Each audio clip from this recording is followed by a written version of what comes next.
네, 오늘 우리가 함께 나눌 말씀은 창세기 7장 전체 이제 홍수 심판이 임하고 있는 그런 현장을 보게 될 텐데요. 1절에서 24절까지 말씀 한 절씩 교독하며 읽도록 하겠습니다. 제가 먼저 읽겠습니다. 주님께서 노아에게 말씀하셨다. 내가 보니 이 세상에 의로운 사람이라고는 너밖에 없구나. 너는 식구들을 다 데리고 방주로 들어가거라. 정결한 짐승은 수컷과 암컷으로 7쌍씩, 그리고 부정한 짐승은 수컷과 암컷으로 2쌍씩 내가 데리고 가거라. 그러나 공중의 새는 수컷과 암컷 7쌍씩 데리고 가서 그 씨가 온 땅 위에 살아남게 하여라. 지나면 내가 40일 동안 밤낮으로 땅에 비를 내려서 내가 만든 생물을 땅 위에서 모두 없애버릴 것이다. 노아는 주님께서 명하신 대로 다 하였다. 땅 위에서 홍수가 난 것은 노아가 600살 되던 해이다. 노아는 홍수를 피하려고 아들들과 아내와 며느리들을 데리고 함께 방주로 들어갔다.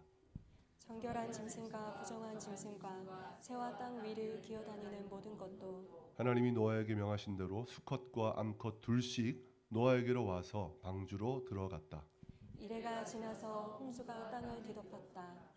노아가 600살 되는 해의 둘째 달 그달 11의 날 바로 그날에 땅속 깊은 곳에서 큰 샘들이 모두 터지고 하늘에서는 홍수 문들이 열려서 40일 동안 밤낮으로 비가 땅 위로 쏟아졌다. 바로 그날 노아와 노아의 세 아들 셈과 함과 야벳과 노아의 아내와 세 며느리가 함께 방주로 들어갔다.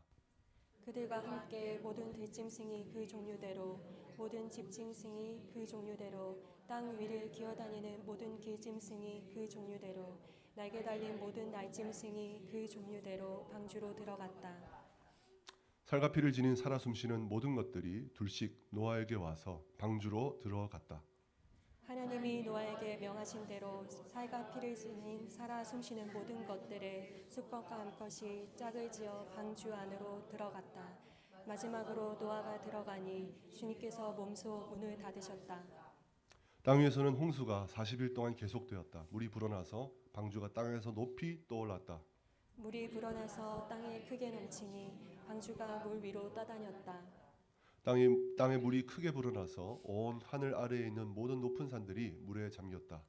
물은 그 높은 산들을 잠그고도 15자나 더 불어났다. 새와 집짐승과 들짐승과 땅에서 기어다니는 모든 것과 사람까지 살과 피를 지니고 땅 위에서 움직이는 모든 것들이 다 죽었다. 마른 땅 위에서 코로 숨을 쉬며 사는 것들이 모두 죽었다.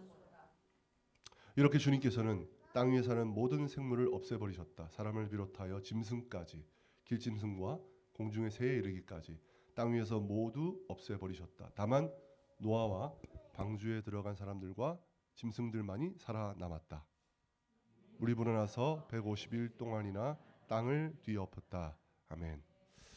저는 20대 말에 30살을 앞두고 20대 말에 워킹 할리데이 비자를 받아가지고 뉴질랜드에 가서 1년 동안 일하면서 지낸 적이 있습니다. 여러분 뉴질랜드는요 큰 두 개의 섬으로 북쪽의 북섬과 남쪽의 남섬 크게 두 개의 섬으로 이루어져 있는데요. 저는 그 북쪽에 있는 그 끝에 있는 오클랜드라는 지역에서 경제 수도거든요. 오클랜드 지역에서 거기서 생활을 했는데 제가 있는 그 마을은 하숙하는 마을은 버스가 잘 다니지 않는 곳이었습니다. 만약에 제가 이동을 하려면 버스 시간을 맞춰서 이동하기가 너무 힘이 드는 것이었습니다. 그래서 제가 거기서 살려면 중고차라도 필요한데 중고차를 살 여력도 없었습니다. 그래서 아는 선배에게 이제 사이클을 빌려서 그 자전거를 타고 다니면서 좀 멀어도 어쨌든 자전거로 이렇게 이동할 수 있는 그 반경 안에 제가 가야 할 곳들을 두고 그렇게 1년 동안 살았습니다. 그래서 오전에는 이제 다운타운에 있는 학원에 가서 영어 공부하고 그다음에 도서관 가서 복습하고 그다음에 이제 중국집과 이제 한인 마트 같은 데 가서 이제 일을 하고 밤늦게 이제 하숙집으로 한 11시쯤 돌아오는 그런 일정으로 살았습니다. 그렇게 저는 이제 자전거를 가지고 차 없이도 잘 지낼 수 있었는데요. 겨울이 되니까 문제였습니다. 오클랜드는 겨울이 되어도 영상 10도 이상을 유지하는 그런 따뜻한 날씨였는데 문제는 겨울이 우기였다는 것입니다. 그래서 거의 하루도 정말 하루도 빠짐없이 매일 조금이라도 비가 내리는 것이었습니다.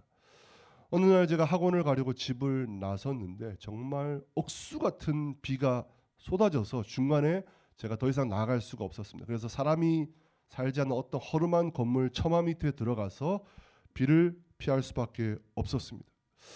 그때 저는 그 지역에 있는 학원 중에서 제일 비싼 학원, 영어 제대로 배워보려고 제일 비싼 학원을 끊어서 다니고 있을 때였습니다. 학원비 이제 메꾼다고 허리가 끊어지는 줄 알았는데 지금 생각해 보면 그런 학원을 다닐 필요가 전혀 없었는데도 어쨌든 그때는 뭘 몰랐었습니다. 어쨌든 비싼 돈을 냈으니 어떻게든 학원을 가야 되겠는데 비가 정말 너무 오는 것이었습니다. 갑자기 그 처마 밑에서 서러운 마음이 들기 시작했습니다. 그리고 하나님께 기도를 드렸습니다. 살아계신 하나님, 잠시만 한 10분만 이 비를 멈춰 주십시오. 아니면 약하게 해 주십시오. 그러면 제가 갈 수 있습니다. 하나님, 제가 그렇게 기도를 드렸는데 어떤 일이 벌어지는 줄 아십니까?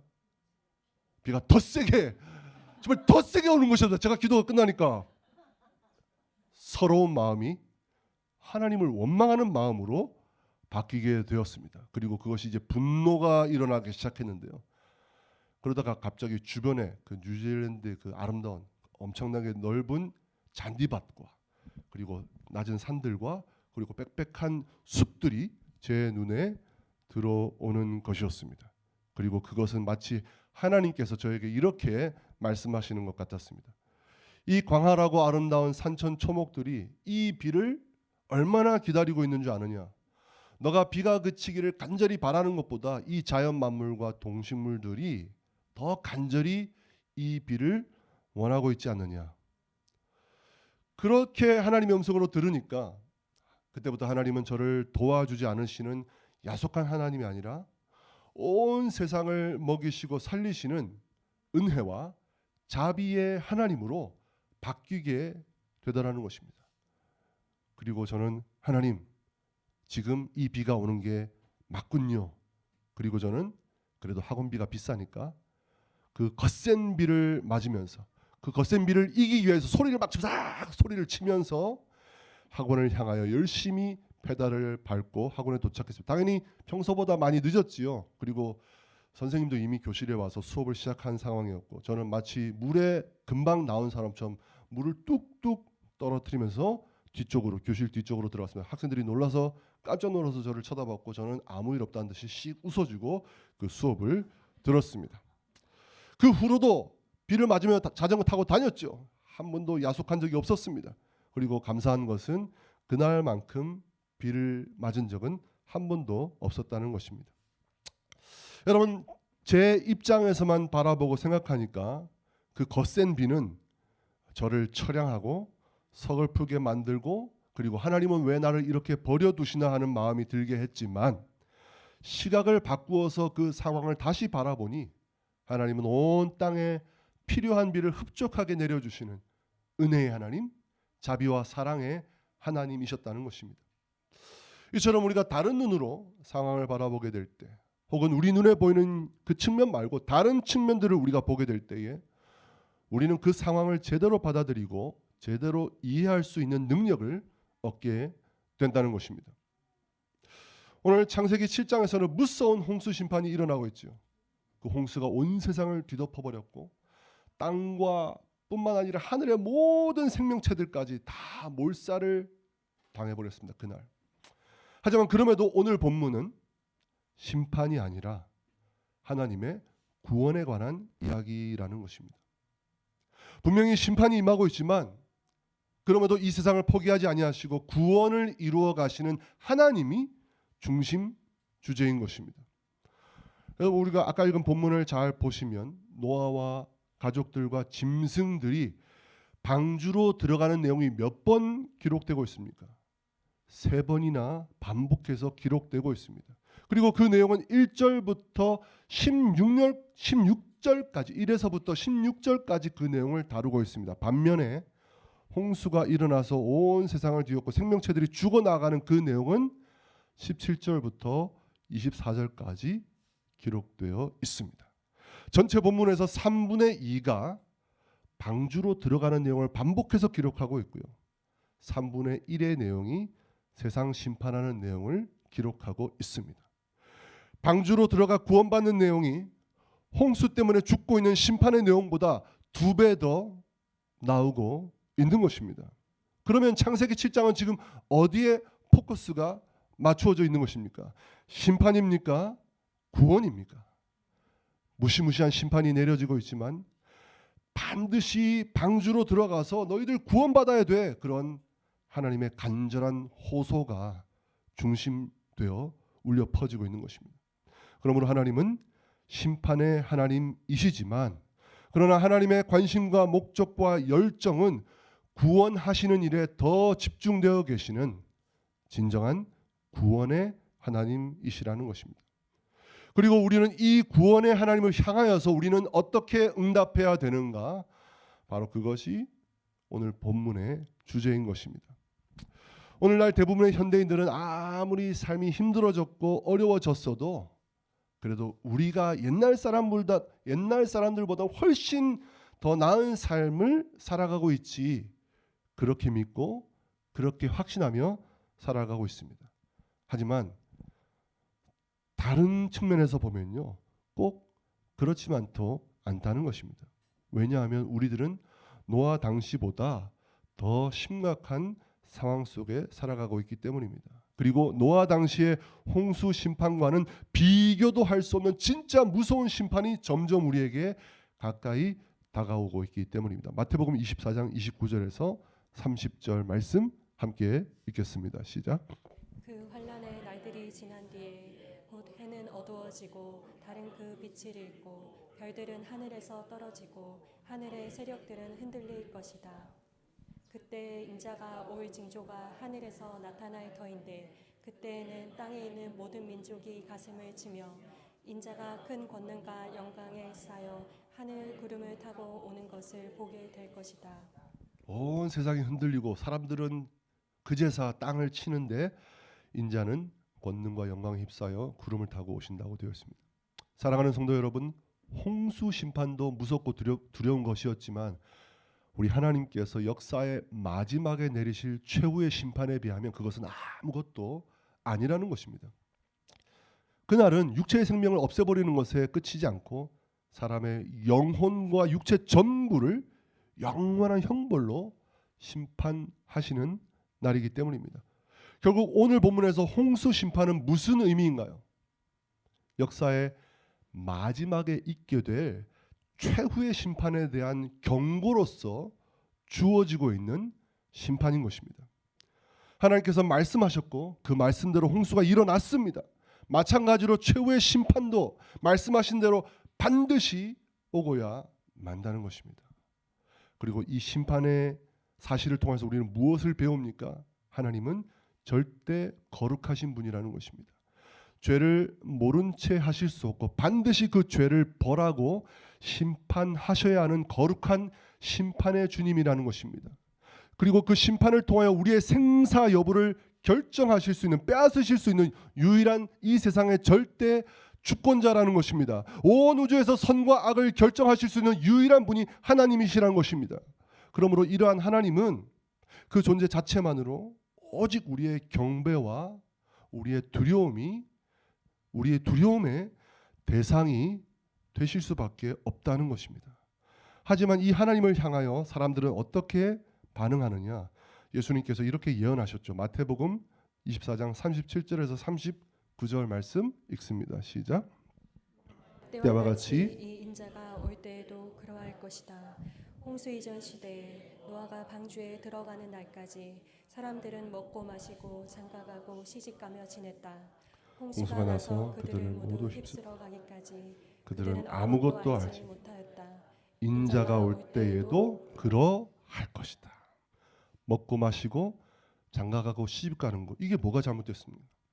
이게 잘못은 아니죠. 문제는 사람들이 하나님과 그리고 그 하나님의 심판에 대하여 아무런 관심이 없고, 심지어 심판이 오든 말든 그게 나랑 무슨 상관이야. 먹고 마시고 장가가고 시집가는 내 현실이 진짜 중요한 거지. 그래서 하나님을 대놓고 무시하는 삶을 그들이 살았다는 것입니다. 그런데 그것은 노아의 시대에만 그런 것이 아니라 지금도 그렇고 예수님이 다시 오실 때까지 쭉 사람들은 그런 반응으로 살아갈 것이라는 것입니다. 최후의 심판, 그딴 신화 같은 이야기가 어디 있어? 지금 오늘 우리의 현실이 중요하지. 그런 언제 있을지 모를, 그리고 있지도 않을 그런 거에 신경 쓸 시간이 어디 있겠나 하면서 크시고 두려우신 하나님, 오직 경배 받으실 하나님을 모른 척하고 무시하고 없는 척 살아간다는 것입니다. 하지만 사람들이 뭐라고 하건, 사람들이 얼마나 그것을 비웃건 전혀 상관이 없습니다. 그거와 상관없이 심판은 반드시 오게 되어 있기 때문입니다. 하지만 사랑하는 성도 여러분, 이 심판의 현실 앞에서, 반드시 다가올 이 심판의 현실 앞에서 여러분은 절대로 두려워하지 마시기 바랍니다. 하나님은 심판의 하나님이시지만 동시에 구원의 하나님이시기 때문입니다. 혹독한 심판 가운데에서도 하나님은 자기 백성들에게 완전하고 완벽한 구원의 역사를 이루어 주실 것입니다. 그렇기 때문에 하나님의 백성들에게 심판의 날은 두려움과 공포의 날이 아니라 완전한 구원의 날, 완전한 소망의 날이 되는 것입니다. 여러분, 신천지 같은 이단들이 아무리 이상한 종말론을 가지고 와서 여러분을 겁주고 호들갑을 떨지라도 여러분 거기에 절대로 반응하지 마십시오. 절대로 여러분 거기에 흔들리지 마십시오. 몇 년, 몇 월, 며칠에 예수님이 오신다, 그런 말을 들으면 여러분 오히려 그냥 비웃어 버리십시오. 왜냐하면 그날과 그 시는 아무도 모르고 오직 하나님만 아신다고 성경에 기록되어 있기 때문입니다. 재림에 대해서 아는 척하는 사람 있으면 비웃어 버리십시오. 여러분, 우리들은 심판이 두려워서 벌벌 떨며 살아가는 자들이 아니라 그날이 다가올지라도 그 가운데서도 소망과 확신 가운데 담대함으로 살아가는 자들이 되어야 하는 것입니다. 신실하신 하나님께서 택하신 자들을 반드시 보호하시고 반드시 구원해 주실 것이기 때문입니다. 마태복음 24장 31절 읽겠습니다. 시작. 자기 천사들을 큰 나팔 소리와 함께 보낼 터인데 그들은 하늘 이 끝에서 저 끝까지 사방에서 그가 선택한 사람들을 모을 것이다. 그가 뭐한 사람들을 선택한 사람들을 모을 것이다. 여기서 선택한 사람들은 누구입니까? 하나님께서 성령을 주셔서 예수 그리스도를 믿게 하신 사람들, 바로 여러분들이 선택함을 받은 자들인 줄 믿으시기 바랍니다. 오늘 본문에서 수많은 동물들이 노아에게 왔죠. 정말 장관이 벌어졌을 것입니다. 그런데 어떻게 한날에 그런 일들이 가능했을까요? 하나님께서 이 끝에서 저 끝까지 사방에서 하나도 빠짐없이 모든 동물들을 다 불러 모으셨기 때문입니다. 그리고 마지막 심판날에도 똑같은 일이 일어나게 될 것입니다. 하나님께서 택하신 여러분들을 한 사람도 빠짐없이 다 찾아내시고 온 사방에서 불러 모으셔서 그분이 예비하신 구원의 방주, 그분이 예비하신 구원의 처소, 그것을 통하여 하나님의 나라 안으로 들어가게 하셔서 그곳에서 여러분들을 영원토록 보호해 주실 줄 믿습니다. 아멘이 적습니다. 믿습니다. 예, 굉장히 기쁜 얘기를 하고 있는데 이렇게 침울하시면 안 됩니다. 아멘 하셔야 됩니다. 여러분, 그런데요, 그렇다면 나는 구원을 받았으니, 이 구원을 약속받았으니 아무 걱정하지 말고 잘 먹고 잘 살면 되겠네, 여러분, 그러면 되는 것일까요? 여러분, 아니죠. 심판에서 영원한 생명으로 옮겨졌기 때문에 우리는 이 놀라운 구원을 약속받았기 때문에 우리에게 책임이 있고 우리에게 너무나 중요한 사명이 있다는 것입니다. 빌립보서 1장 22절 말씀 읽습니다. 시작. 그러므로 사랑하는 여러분이 언제나 순종한 것처럼 내가 함께 있을 때뿐만 아니라 지금과 같이 내가 없을 때에도 더욱더 순종하여서 두렵고 떨리는 마음으로 자기의 구원을 이루어 나가십시오. 아멘. 두렵고 떨리는 마음으로 자기의 구원을 뭐하라? 이루어 나가라. 여러분, 이 말은 하나님이 우리에게 주신 구원이 완전하지 않다는 말이 아닙니다. 하나님이 반은 구원해 주셨으니 나머지 반은 너희들의 힘으로 완성해야 돼. 지금 그 말씀을 하는 것이 아니라는 것입니다. 여러분, 하나님이 여러분에게 주신 구원은 완전한 구원, 완벽한 구원인 줄 믿으시기 바랍니다. 그런데 하나님께서 다 이루어 주셨으니 이제 내가 할 일은 아무것도 없네, 이제부터 내 마음대로 살아도 되겠네, 절대로 그런 생각을 가질 수 없다는 것입니다. 구원받은 백성들은 절대로 그런 태도를 가지고 살아갈 수 없다는 말씀을 하시는 것입니다. 하나님이 우리에게 주신 구원은 너무나 크고 너무나 감격스럽고 영광스러운 것이기 때문에 우리는 오히려 하나님 앞에서 두렵고 떨리는 마음으로, 감사한 마음으로 살아가게 된다는 그 말씀을 하시는 것입니다. 빌립보서의 이 말씀은 내가 구원받지 못할까 봐 두렵고 떨리는 마음이 아니라는 것입니다. 여러분, 구원에 대해서는 언제나 강하고 담대한 확신을 가지고 사시기 바랍니다. 하지만 나에게 이 놀라운 구원을 이루어 주신 하나님을 향해서는, 그분을 향해서는 우리가 언제나 경외하고 두려워하는 마음이 있어야 한다는 것입니다. 우리 속에서 하나님을 향한 이 두렵고 떨리는 마음이 사라지는 바로 그 순간, 그때부터 우리의 신앙은 식어지게 되고 죽은 믿음으로 변질되어 갈 수밖에 없기 때문입니다. 그렇다면 우리는 어떻게 이 두렵고 떨리는 마음을 유지하면서 우리의 구원을 이루어갈 수 있을까요? 우리 오늘 본문의 1절 말씀을 개역 개정으로 다시 한번 읽도록 하겠습니다. 시작. 여호와께서 노아에게 이르시되 너와 내 온 집은 방주로 들어가라. 이 세대에서 내가 내 앞에 이루음을 내가 보았음이니라. 이 세대 앞에서 네가 내 앞에 의로움을 내가 뭐했음이라? 보았음이라. 노아의 삶은 언제나 하나님 앞에서 사는 삶이었습니다. 너무나 어지러운 세상 속에서 살았지만 언제나 하나님 시선 앞에서 머무는 삶을 살았습니다. 당시의 사람들은 모두 다 하나님 없이 자기에게만 몰두하고 먹고 마시고 장가가고 시집가고 그것을 하나님보다 더 소중하게 여겼지요. 하나님보다 이 세상을 더 사랑했지요. 이 땅의 것들이 영원한 것이냐 그렇게 살아간 것입니다. 하지만 노아는 삶의 매 순간마다 하나님을 의식하고 하나님 앞에서 산 것입니다. 사람들의 시선이나 세상의 시선이 아니라 하나님의 눈을 가장 중요하게 의식하며 살아간 것입니다. 지금 여러분은 누구의 시선을 가장 의식하며 살아가고 계십니까? 하나님이 지금도 나를 보고 계신다. 나는 지금 하나님 앞에 서 있다. 그 인식과 그 믿음이 있을 때 우리는 하나님 앞에서 두렵고 떨리는 마음으로 살게 되고 죽은 믿음이 아니라 산 믿음으로 살아가게 되는 줄 믿습니다. 그리고 우리가 그렇게 하나님의 임재를 의식하며 그 하나님 앞에서 살아가게 될 때 그것은 우리에게 어떠한 결과를 가져다 주느냐. 오늘 5절 말씀 이렇게 말씀하고 있습니다. 노아는 주님께서 명하신 대로 다 하였다. 오늘 본문 곳곳에는 노아가 하나님이 명하신 대로 다 하였다라는 말씀이 반복되고 있습니다. 하나님의 임재 앞에서 살아가는 사람들은 하나님 말씀에 온전히 순종하는 삶을 살아갈 수 있게 된다는 의미인 것입니다. 하지만 중요한 것은 그 순종이 전적으로 노아 혼자서 완벽하게 다 해낸 순종인가? 그렇지 않다는 것입니다. 노아가 주님께서 명하신 대로 다 행했다고 말하고 있지만 본문을 보면 그렇지 않습니다. 하나님께서 노아에게 명령하신 내용을 한번 보십시오. 우리 2절과 3절 말씀 한번 읽어주십시오. 시작. 모든 정결한 짐승은 수컷과 암컷으로 7쌍씩, 그리고 부정한 짐승은 수컷과 내가 데리고 가거라.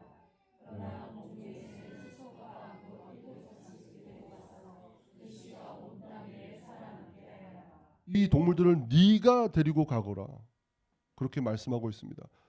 하나님께서 노아에게 명령하시면서 너무나 어려운 부정한 것, 정결한 것, 7쌍, 2쌍 이렇게 데리고 가라고 명령하시는 것입니다. 그 수많은 짐승들을 어떻게 종류별로 정확히 찾아내서 데리고 갈 수 있었을까요? 근데 8절과 9절에 이렇게 말씀하고 있죠. 정결한 짐승과 부정한 짐승과 새와 땅 위를 기어다니는 모든 것도 하나님이 노아에게 명령하신 대로 수컷과 암컷 둘씩 어떻게 되어 있습니까? 노아에게로 와서 그러면 왔으니까 노아가 데리고 가는 거죠. 노아가 한 것이 아니었습니다. 하나님께서 수컷 암컷 둘씩 노아에게로 가게 해주시니까 데리고 간 것입니다.